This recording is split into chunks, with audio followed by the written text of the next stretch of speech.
ito ngayon mga kaas, magpapalit tayo ng battery ng e-bike natin kasi hindi na tumatagal yung running time ng ating e-bike. So tinry ko lang i-test dito doon sa ating meter at yan po yung health 100%. State of charge is ilan? 98%. Ang CCA po niya for a new one is 245 amperes. Okay, so ngayon i-try natin kung i-test yung luma, no?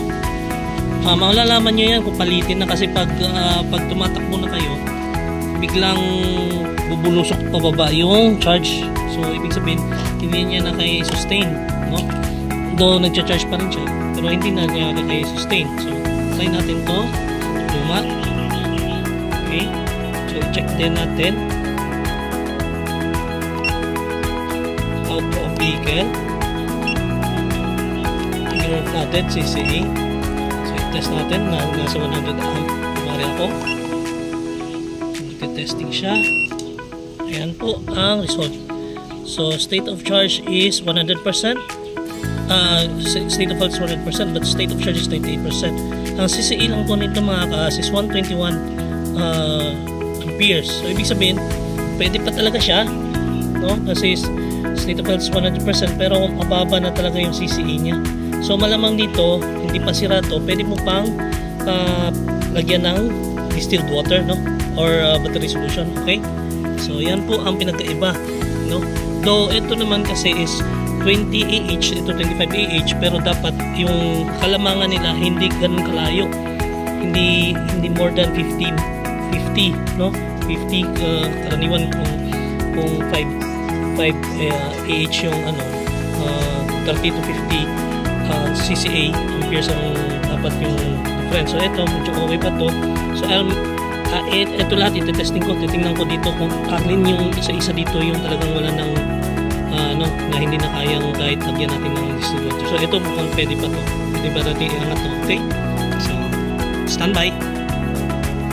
So tinanggal ko siya, tingnan mo may tubig, no? So ibig sabihin baka nag-overcharge to, may nag-overcharge tapos tumilapin ng tubig, kaya siguro yung isa o dalawa dito is ano, ayan.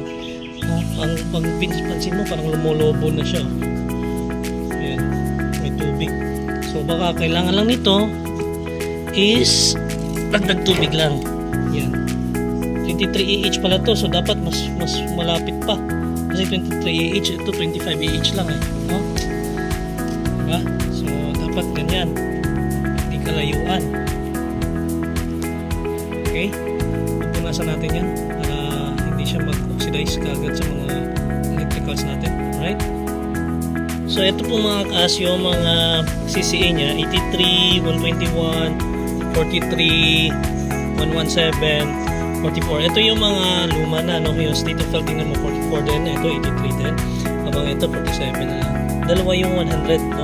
Itong 100 na dalawa pwede pa siguro ito lalagyan ko lang ng distilled water. At tingnan mo yung bago, ito yung puro 100 yan sa lahat, pero yung tingnan nyo yung CCA 232, 236, 242, 231 and 245, no? Malakas talaga. Okay.